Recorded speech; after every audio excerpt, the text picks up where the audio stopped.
What's going on, y'all? It's your boy Chen here again today. Hope you guys are having a wonderful day. Today, we are going to break down the 2026 Ohio State football schedule. This is a team with Big Ten national championship aspirations, obviously, after coming short last year, got into the playoffs last year, and just didn't work out for this team. But in any case, this year for the Buckeyes, they believe this is the team that is good enough to get them to take them to the next level. Let's talk about their season, and we'll break down each and every week.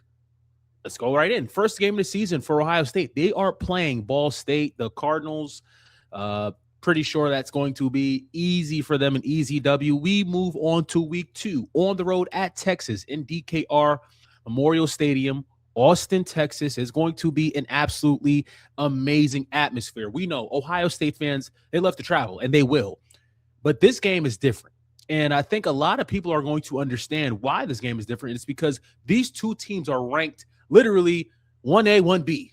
If you want to go on a coach's poll, I'm pretty sure just looking at any poll you see, Ohio State and Texas are 1A and 1B. And this game is imperative to both of their seasons, because let's just take a look back at last year, what happened with Notre Dame and Texas A&M, right? If Notre Dame ends up beating Texas A&M in that week 2 matchup, A&M is not in the playoffs. Notre Dame is. So I'm not sitting here saying that it may come down to that between Ohio State and Texas, but if you're either team, you want to win this game because you can't afford the conference schedule is just too good in order for you to have 2 losses potentially. I don't think you have a risk of getting 2 losses in your conference, especially with these two teams. I think Ohio State is going to lose this game against Texas. I really do think so. I think Steve Sarkisian and his team have been waiting and praying for a day like this, for a team like this that is good enough. And I think Texas is going to win. I think Texas is the better team. We go against Kent State. That's the one we're looking at 2-1. Then against Illinois. And this Illinois team is very interesting because Caden Hauser is now the new quarterback at Illinois, a guy who's had a ton of success at East Carolina. And I am really interested to see, how does Brett Bielema do this? And, he's been successful with pretty, low-key quarterbacks. He's had Luke Altmaier. I remember he had Luke Altmaier last year. Luke Altmaier was very, very successful. But Caden Hauser is a little bit different, but I do think Ohio State wins that game. Now we're looking at 3-1. Now we're going on the road against Iowa, and we know Iowa loves playing games rough. They're going to make it nasty, make it slow, whatever the case may be. I'm just going to have recency bias. I just remember the last time that Ohio State played Iowa, it wasn't pretty. Ohio State whooped them. It was close a little bit, but Ohio State whooped them.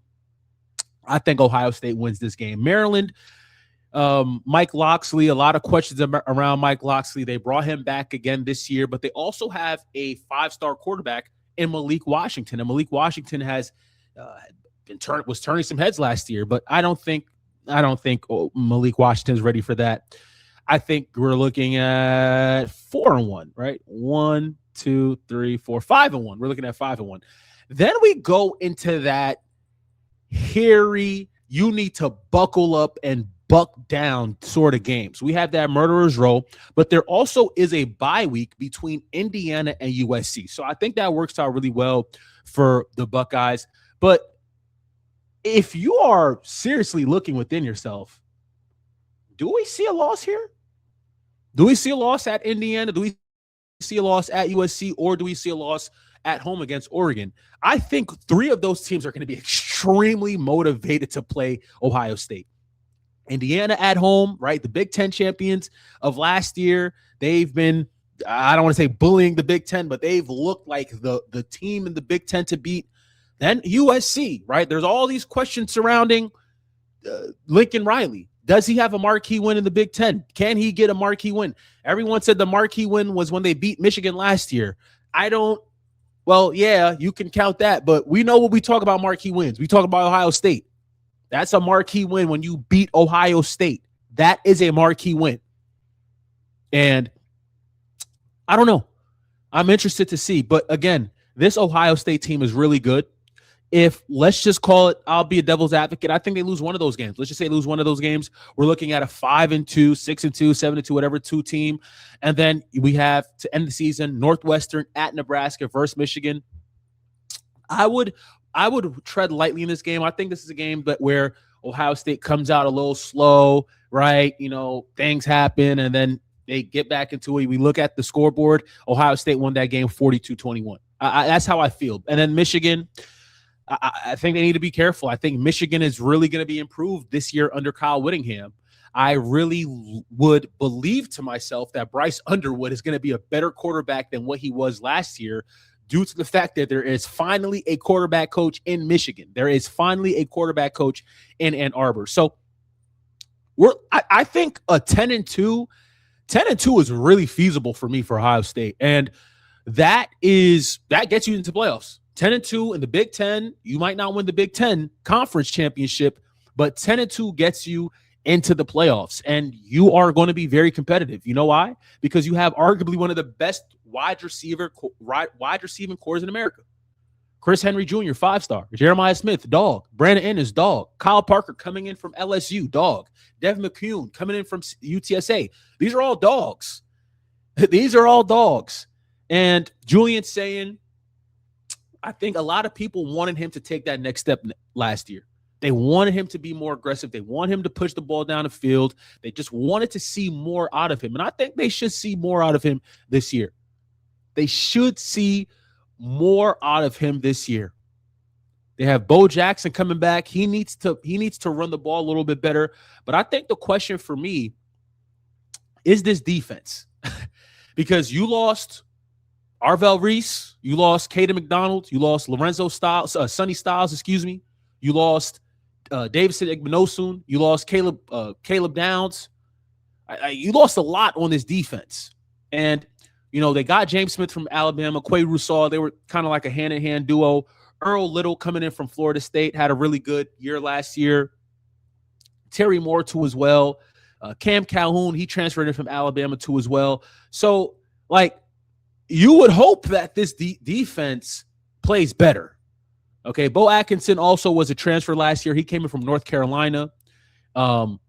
Edric Houston, big major star recruit. I would